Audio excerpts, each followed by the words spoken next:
Então abra sua Bíblia no livro do Gênesis, é o primeiro livro das Escrituras Sagradas, o livro do Gênesis, capítulo 11. Nós leremos do versículo 1 ao versículo 9, livro do Gênesis, capítulo 11, do versículo 1 ao versículo 9. É um texto bastante conhecido, uma história bastante conhecida, famosa, mas nessa noite a nossa proposta é aprofundar com você em lições práticas para o nosso coração, sob o seguinte título: Babel, a rebelião que sobe e a graça que desce. Amém? Diz assim o texto, Gênesis 11, de 1 a 9. Em toda a terra havia apenas uma língua e uma só maneira de falar. Os homens partiram do Oriente, encontraram uma planície na terra de Sinar e habitaram ali. E disseram uns aos outros: venham, vamos fazer tijolos e queimá-los bem. Os tijolos lhes serviram de pedra e o betume de argamassa. Disseram: venham, vamos construir uma cidade e uma torre cujo topo chegue até os céus, e tornemos célebre o nosso nome, para que não sejamos espalhados por toda a terra. Então o Senhor desceu para ver a cidade e a torre que os filhos dos homens estavam construindo. E o Senhor disse: eis que o povo é um, e todos têm a mesma língua. Isto é apenas o começo. Agora não haverá restrição para tudo o que planejam fazer. Venham, vamos descer e confundir a língua que eles falam, para que um não entenda o que o outro está dizendo. Assim, o Senhor os dispersou dali pela superfície da terra, e pararam de edificar a cidade. Por isso, foi chamada de Babel, porque ali o Senhor confundiu a língua de toda a terra, e dali o Senhor os dispersou por toda a superfície dela. Amém? Oremos. Pai, obrigado pela Tua palavra, que é viva, que é eficaz, que penetra o mais profundo do nosso coração. Nessa hora, Senhor, ministra a vida de cada um de nós aqui. Que o nosso coração seja terra fértil para receber a boa semente da Tua palavra. Fala, Deus, de forma personalizada a cada um de nós, e que a Tua palavra gere transformação, fruto, vida nova na vida de cada um de nós aqui, Senhor. Usa a minha vida, fala com poder e com graça, nós oramos, em nome de Jesus, amém e amém. Irmãos, uma curiosidade para o meu e para o seu coração. Eu pesquisei um pouco a respeito disso, e atualmente o prédio mais alto do mundo fica nos Emirados Árabes, em Dubai. É uma torre chamada Burj Khalifa.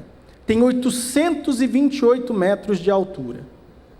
Um total de 163 andares. É a torre mais alta do mundo nos dias atuais.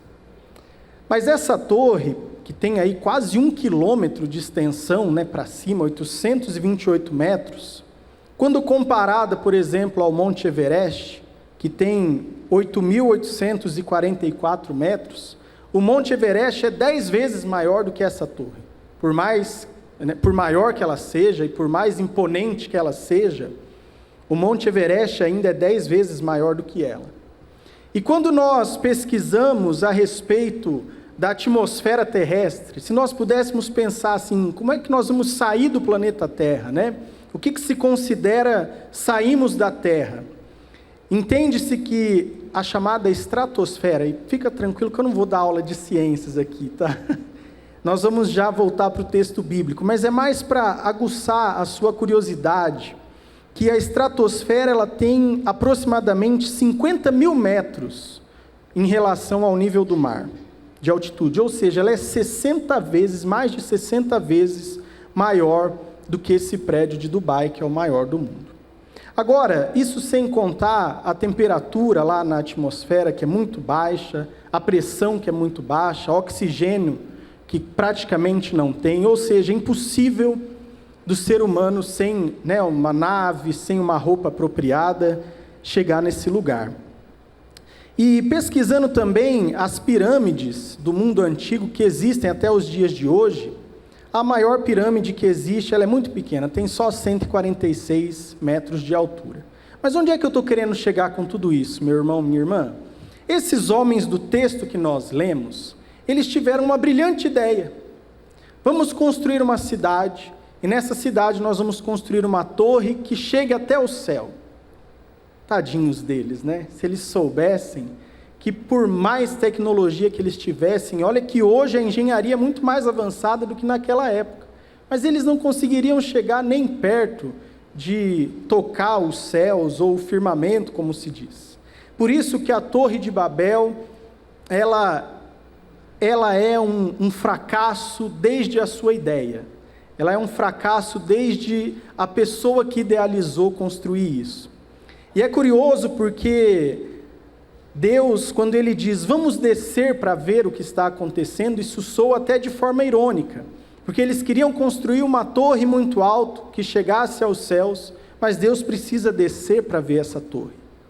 A verdade, irmãos e irmãs, é que no mundo antigo, esse tipo de construção, quando pessoas, grupos, civilizações, eles decidiam construir uma cidade e edificar ali uma torre, isso tinha o nome de zigurate. Era uma espécie de monumento que estava relacionado à divindade. Era como se eles quisessem construir um portal que ligasse os céus à terra. É como se eles quisessem construir um caminho pelo qual eles pudessem acessar os deuses e os deuses pudessem acessar a humanidade.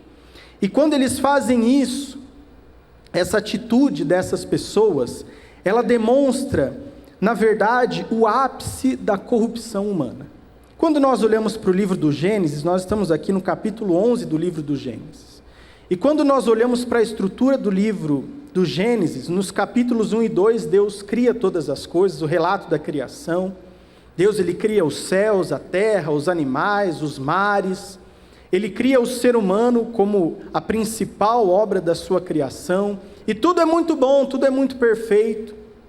No sétimo dia Deus descansa, desfruta da sua criação, mas você que conhece o relato bíblico sabe que no capítulo 3 surge um problema. Deus havia dado uma única ordem para Adão e Eva, e eles descumprem essa ordem. Instigados ali pela serpente, que é Satanás, eles desobedecem a Deus e comem do fruto proibido. E ali, a partir dali, começa um efeito cascata. A corrupção humana começa a vir à tona, a maldade do coração humano começa a ser manifestada, começa nessa desobediência.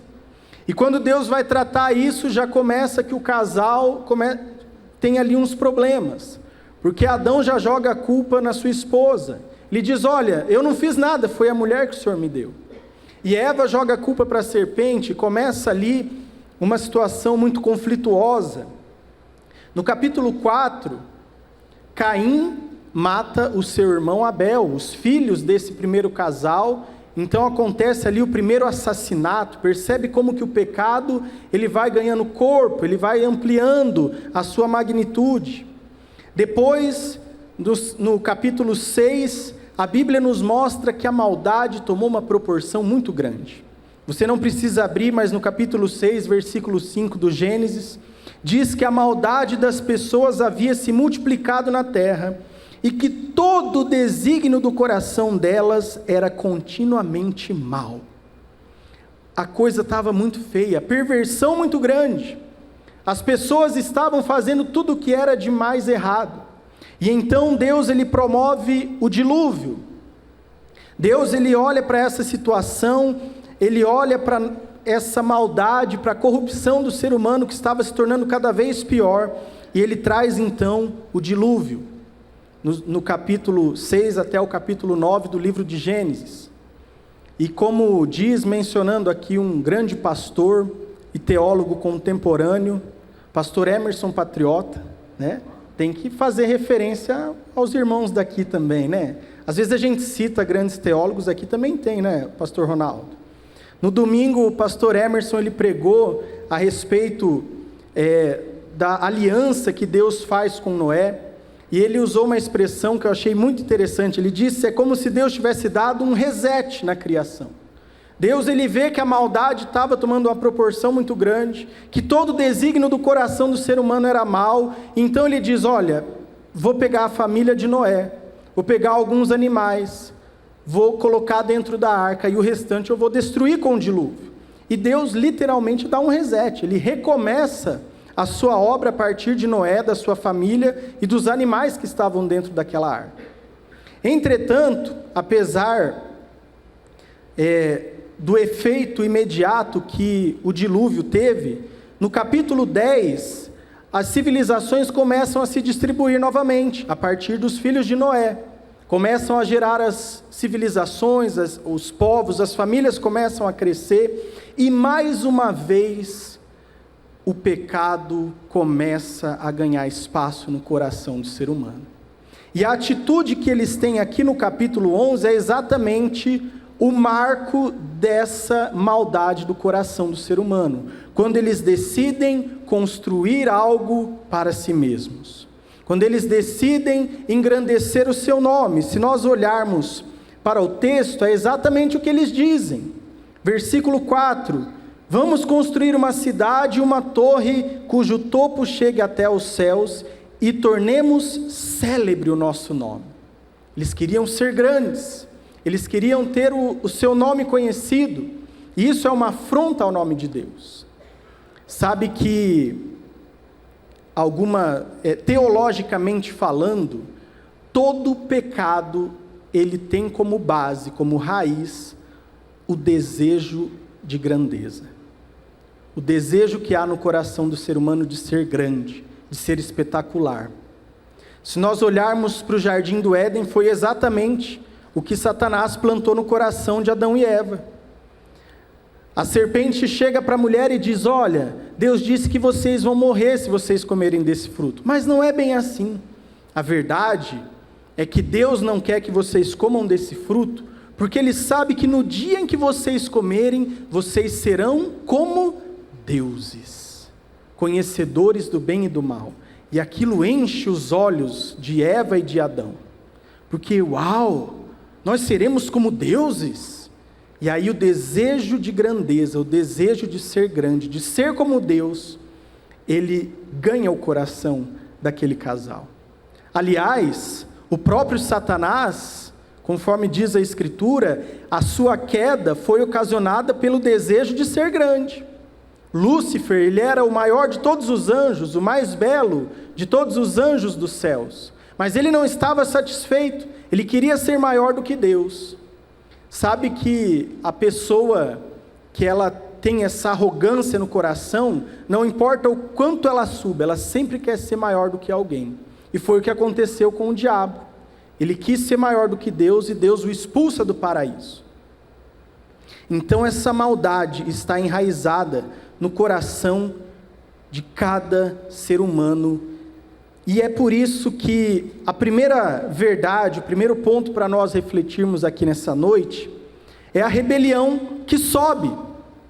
O povo começou a construir uma torre, o povo começou a falar algo, e o texto diz aqui que eles falavam uma mesma língua, havia um único idioma naquela região.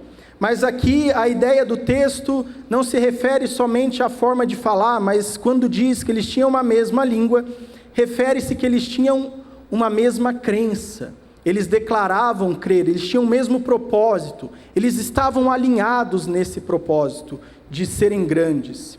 E aí a motivação do coração dessas pessoas de ser grande leva eles a construírem essa cidade e essa torre. João Calvino, um grande reformador, teólogo, ele diz que eles deveriam estar satisfeitos com o fato de serem reconhecidos por Deus, mas desprezando a aprovação divina, Eles se empenham em adquirir uma reputação entre os homens. Quando eles dizem que eles queriam se juntar em um único lugar, isso trazia a ideia de poder. Eles dizem para que não sejamos espalhados por toda a terra. Ora, a ordem de Deus, quando Noé e sua família saíram da arca, era exatamente que eles se espalhassem pela terra. Era exatamente que eles povoassem a terra. Esse era o plano de Deus. Mas eles vão contrários ao plano de Deus e ao invés de se espalhar pela terra, eles querem se concentrar em um único lugar, para somar o seu poder, para se fazerem mais fortes. Há um outro comentarista bíblico que diz que Babel representa a concentração do poder humano em hostilidade direta à ordem de Deus. O objetivo não era a dispersão e o enchimento da terra, como ordenado em Gênesis 9:1, mas a centralização do poder para garantir a autossuficiência humana. Sabe, irmãos e irmãs, isso se aplica na minha vida e na sua vida da seguinte forma: tem coisas que eu e você queremos construir e que são, na verdade, um ato de rebeldia contra Deus. E isso não é só você, não sou só eu, isso é fruto da maldade do coração humano. Todo pecado, toda maldade é um ato de rebeldia contra Deus. Então é por isso que eu e você, que conhecemos a Cristo, eu e você que conhecemos a palavra de Deus, nós temos que buscar uma vida de santidade. É claro que não seremos perfeitos aqui nesse mundo, porque é inerente à natureza humana a falha, mas devemos buscar diligentemente sermos mais parecidos com Jesus. O pecado não pode ter um lugar gravado na minha e na sua vida. Não podemos nos conformar com o pecado. Sabe que tem situações na vida do cristão em que muitas vezes nós achamos que tem pecados que são de estimação. Ah não, Deus me perdoa. Sim, Deus perdoa pela sua graça. Mas a mesma graça que nos perdoa, ela também nos transforma. A mesma graça que perdoa o meu e o seu pecado, ela também nos livra do nosso pecado. É por isso que eu e você devemos ter esse cuidado de não permitir que o pecado tome lugar na minha e na sua vida. Tem pessoas que brincam com o pecado. Eu costumo dizer que o pecado ele é como um incêndio. Imagine, tomara que isso não aconteça, mas imagine, talvez, quem sabe, um fio ou outro aqui, dá um curto-circuito, começa um foco ali. O que é que nós vamos fazer? Apagar imediatamente, certo? Sim ou não? Por quê? Porque à medida que ele ganha proporção, é muito mais difícil de apagar. Então, meu irmão, minha irmã, talvez há coisas na sua vida que você precisa cortar enquanto está pequeno. Há coisas na nossa vida que nós precisamos eliminar enquanto é pouco. Não pense assim, é só um olhar, é só um pensamento, é só uma troca de mensagens. Não é nada, mas é assim que começa. Então tire isso da sua vida em nome de Jesus, amém? Por outro lado, também há coisas boas que nós fazemos que também podem ser uma torre de Babel na minha e na sua vida. É sério, pastor? Sim. O pecado nós já sabemos que é uma maldade, um confronto contra Deus. Mas quando eu e você fazemos coisas que não estão alinhadas com a vontade de Deus, por mais que sejam coisas boas, você pode estar construindo uma torre de Babel.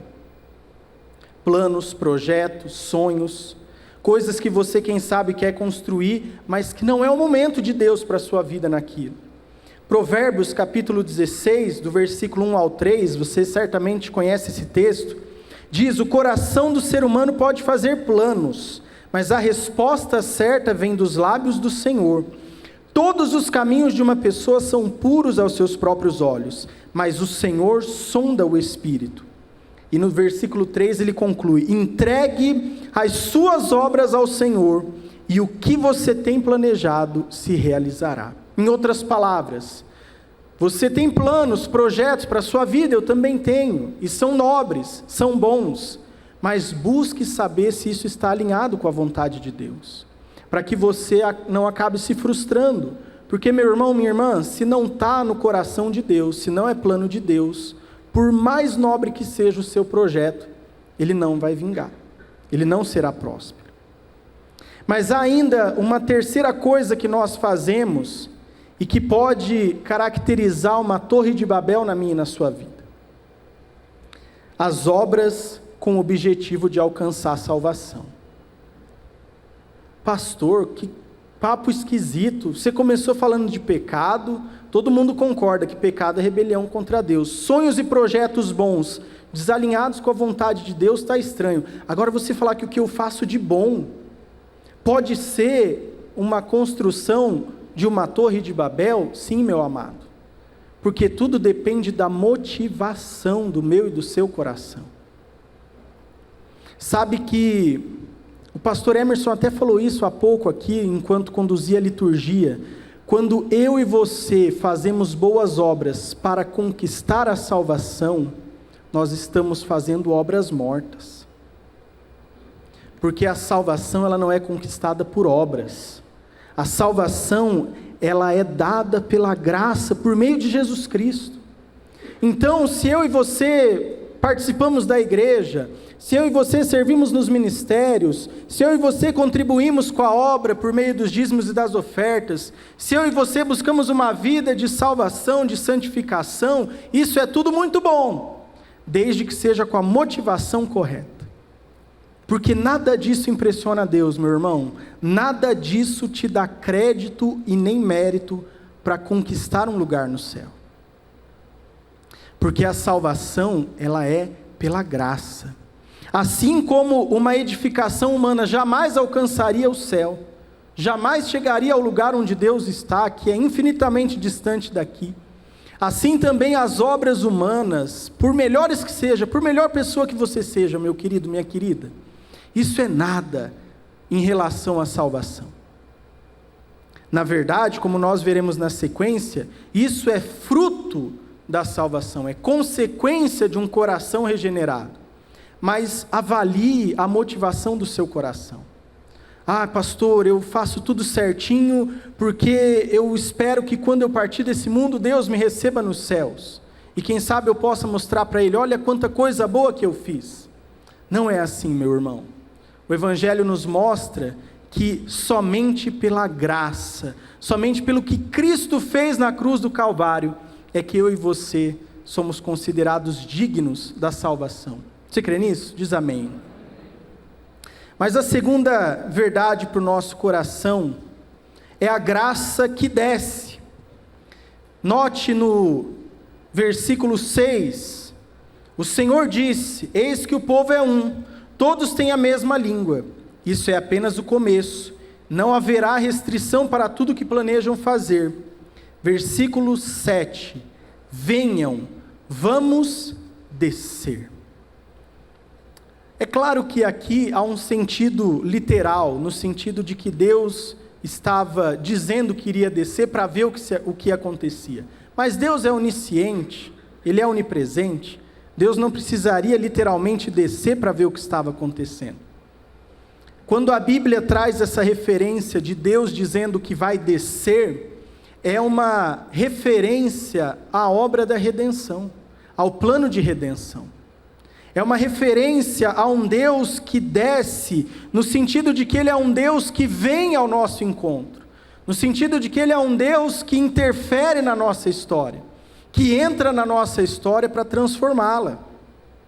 E isso, irmãos e irmãs, é maravilhoso, porque Deus, Ele desce, por exemplo, no livro do Êxodo, capítulo 3, quando o Senhor diz: certamente vi a aflição do meu povo, que está no Egito, e ouvi o seu clamor, por causa dos seus feitores, conheço o sofrimento do meu povo.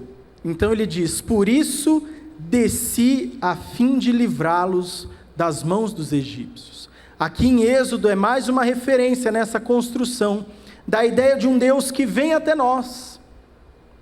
Essa, na verdade, queridos, é a principal diferença entre o Evangelho e a religião. A religião ou a religiosidade, ela traz essa ideia de pessoas buscando a Deus, de pessoas tentando conquistar Deus, de pessoas fazendo coisas boas para alcançar o favor de Deus. A mensagem do Evangelho é a seguinte: olha, o nosso Deus é um Deus que desce, é um Deus que vem ao nosso encontro, é um Deus que busca o perdido.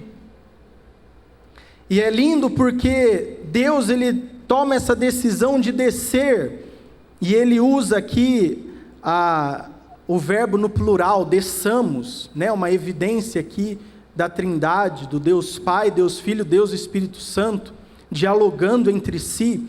E quando a humanidade chega no ponto mais alto da sua corrupção, irmãos, quando, depois de tudo que está sendo relatado no livro do Gênesis, a humanidade chega ao ponto mais alto, onde eles decidem confrontar Deus, construir um caminho até Deus, então a Bíblia diz que Deus, Ele desce. Eu não sei qual é a situação da sua vida, não sei qual é a situação do seu coração, eu não sei em que estado você está, mas eu posso dizer uma coisa para você: o nosso Deus, Ele desce. Como um pai que se agacha para abraçar o seu filho, a sua criança, o nosso Deus, Ele vem ao nosso encontro, Ele nos busca. O próprio Jesus foi quem disse: o Filho do Homem veio buscar e salvar o perdido. A mensagem do Evangelho não diz respeito a um Deus que é um coitadinho correndo atrás de nós. Não, Ele é soberano e poderoso, mas Ele é o Deus que vem ao nosso encontro.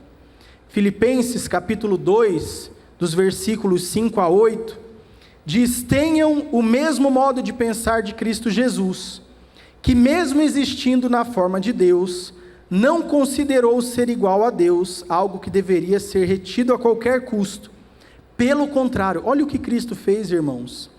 Ele se esvaziou, assumindo a forma de servo, tornando-se semelhante aos seres humanos, e reconhecido em figura humana, ele se humilhou, tornando-se obediente até a morte, e morte de cruz. O caminho que liga os céus à terra, ele só pode ser trilhado de cima para baixo. Somente Deus pode fazer esse caminho. Quando a Bíblia fala em João capítulo 3, que somente aqueles que nasceram de novo podem ver o reino dos céus, a expressão nascer de novo ali, também pode ser traduzida como nascer do alto, nascer de cima.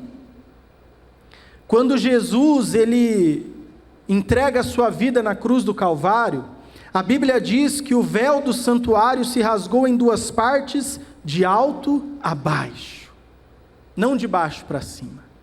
O véu do santuário que separava as pessoas do lugar santíssimo, da presença de Deus, quando Cristo cumpre a sua obra, ele rasga-se de alto a baixo. E Hebreus capítulo 10, versículos 19 e 20, fala que Jesus, Ele fez um novo e vivo caminho pelo seu sangue. Então eu e você podemos entrar por esse novo e vivo caminho. Eu e você podemos acessar a presença de Deus. Aliás, o autor aos Hebreus diz que nós podemos fazer isso com ousadia, com intrepidez, como um filho que entra na presença do Pai. Mas nós podemos fazer isso não por um caminho que nós construímos, não pelos nossos méritos, não pelas nossas obras, não pela nossa bondade, mas pelo sangue de Jesus, o sangue do Cordeiro perfeito, daquele que se entregou como sacrifício perfeito, para pagar o meu e o seu pecado. Amém, irmãos? A terceira lição que eu quero deixar para o nosso coração nessa noite, já concluindo essa palavra, é Babel e o Pentecostes. Sabe que a palavra de Deus, ela é perfeita, e quando as pessoas, quando nós estudamos a palavra de Deus, isso é impressionante. Um livro que levou cerca de 1400 anos para ser escrito, escrito por cerca de 40 pessoas diferentes, em épocas diferentes, em regiões diferentes, em contextos diferentes, e a palavra de Deus, ela tem conexões perfeitas, lindas, ela tem uma harmonia, um enredo que é inexplicável humanamente falando.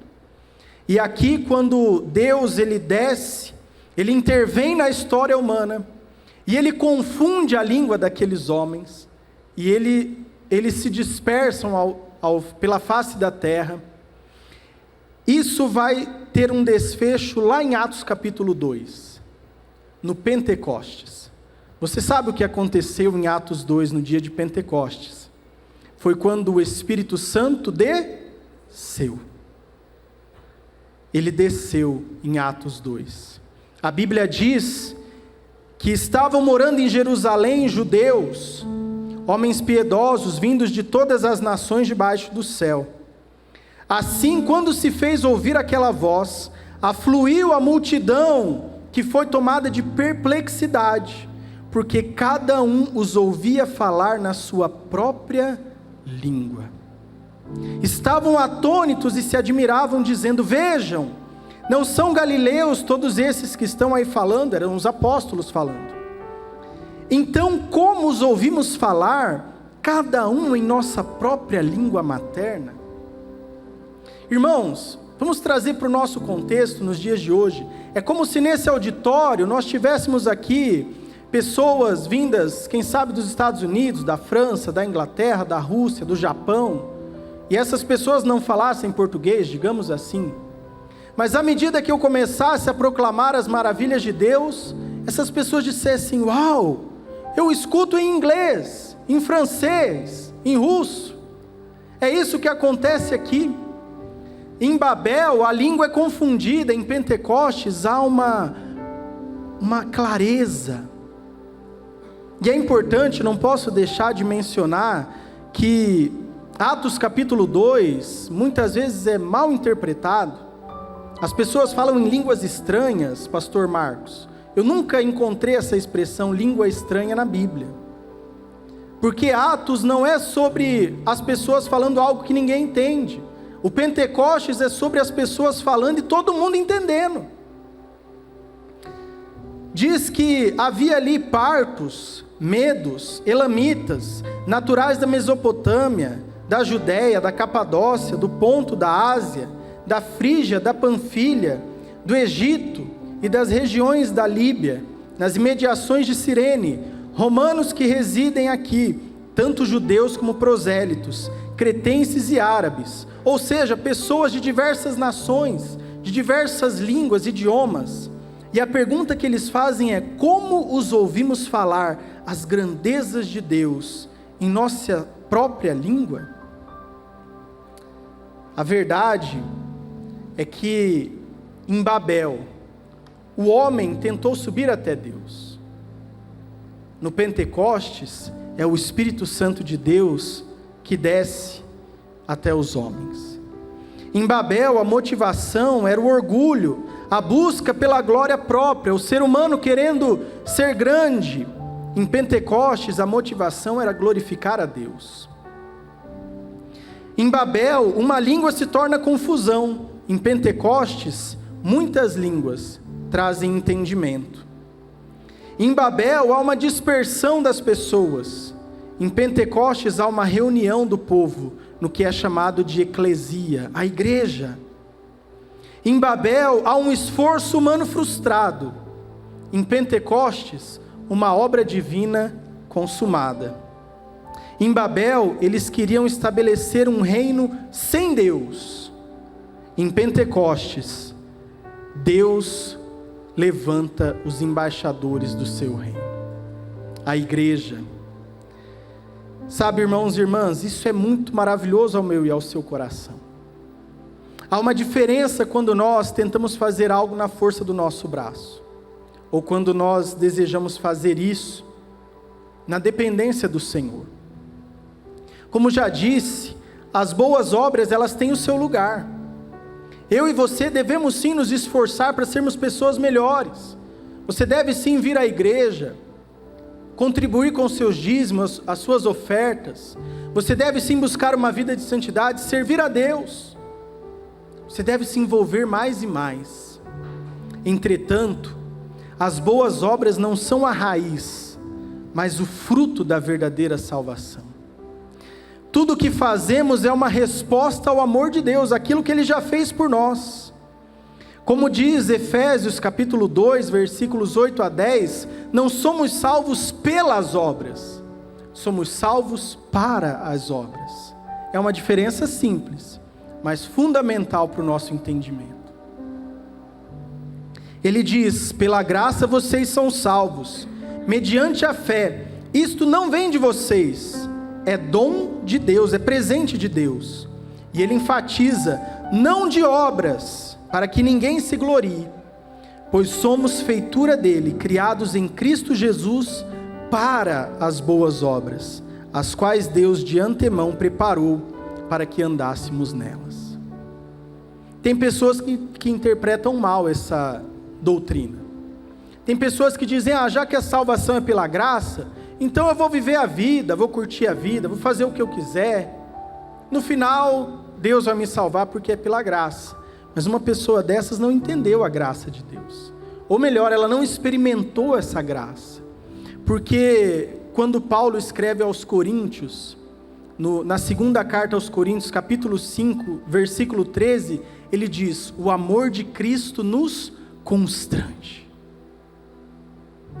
Ele morreu por todos, para que os que vivem não vivam mais para si mesmos, mas para aquele que por eles morreu e ressuscitou. Sabe, meu irmão, quando nós tomamos consciência disso, não tem como continuar vivendo a vida de forma irresponsável. Paulo, escrevendo aos Romanos, ele diz: o que faremos então? Pecaremos mais para que a graça aumente? E aí ele mesmo responde: de modo nenhum. Como podemos nós que morremos para o pecado continuar vivendo nele? Por isso, nessa noite, meu querido, minha querida, eu quero concluir essa mensagem dizendo o seguinte: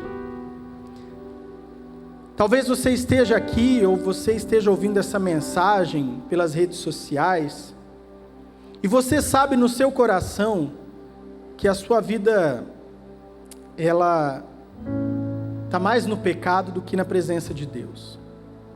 Porque nós sabemos quando a gente ultrapassa os limites. Então, se é o seu caso, Deus, ele tem perdão, mas ele também tem transformação para a sua vida. O perdão de Deus é tão poderoso que ele não apenas tira a sua culpa pelo pecado, mas ele tira o pecado da sua vida também, ele te liberta. Ou quem sabe você é essa pessoa que, pelo contrário, você não tem problema com o pecado. Você até se acha santo demais. E você imagina equivocadamente que você tem crédito com Deus.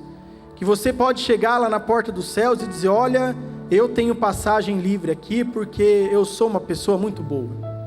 Se é o seu caso, você precisa desfrutar da graça de Deus. Você precisa entender que por mais que eu e você façamos, é a graça dele que age na nossa vida.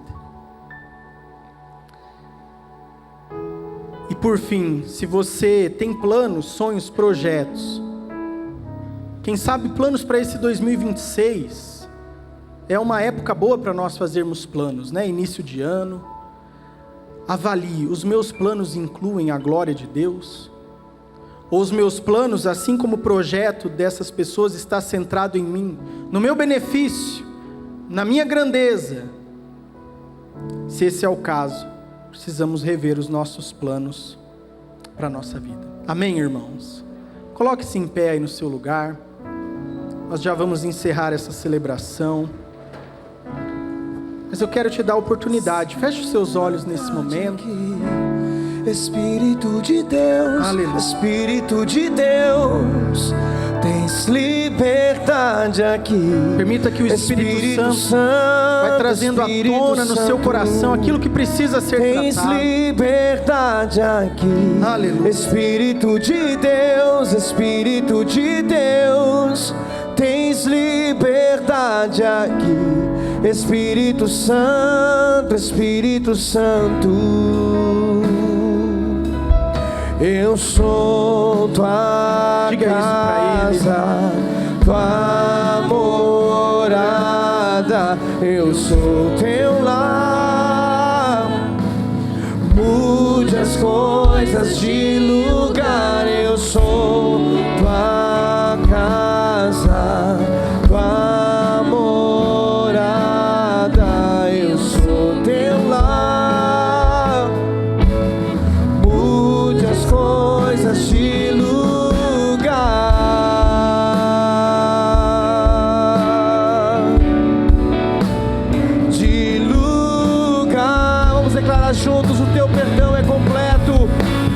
essa verdade nessa noite. O teu perdão é completo, o teu perdão é completo. Ele sara minha alma, ele sara minha alma. O teu perdão é completo, o teu perdão é completo. Ele sara minha alma, ele sara minha alma. Aleluia. Obrigado, Senhor. Obrigado, Espírito Santo. Vai tocando o nosso coração nessa hora, Senhor. Vai trazendo à tona aquilo que precisa ser tratado. Senhor, vai trazendo à tona, quem sabe, a fé sem obras que é morta. Mas vai trazendo à tona também as obras sem fé, que são igualmente mortas. Que o Senhor nos leve, ó Deus, a uma consciência clara do Teu plano, do Teu propósito para a nossa vida. Abençoa o meu irmão, a minha irmã nessa noite. Aquele, ó Deus, que tem clamado, que tem buscado um milagre no Senhor. Ó Deus, dá direção, conduza. Senhor, que muito mais do que operar um milagre na nossa vida, o Senhor faça de nós um milagre. Venha gerar transformação no nosso coração. Venha nos dar vitória sobre a carne, sobre o pecado que insiste em habitar dentro de nós, Senhor. Leva-nos a uma transformação, Espírito Santo de Deus. É assim que oramos, clamamos a Ti, em nome de Jesus. Ele Amém. sara minha alma, ele sara minha alma. O teu perdão é completo, o teu perdão é completo. Ele sara minha alma, ele sara minha alma. Aleluia. Você pode glorificar Jesus com as suas palmas. Graças a Deus. Aleluia. Estenda suas mãos, que a graça, maravilhosa graça, perfeita graça do nosso Senhor e Salvador Jesus Cristo, o amor incondicional, infinito, perfeito amor de Deus o Pai, e a comunhão, o poder, as consolações, a presença do Espírito Santo seja com cada um de vós, hoje e sempre. Amém e amém. Vá em paz, Deus te abençoe. Uma excelente semana. O teu perdão é completo, ele sara minha alma, ele sara minha alma. O teu perdão é completo, o teu perdão é completo. Ele sara minha alma, ele sara minha alma. A Ele a glória.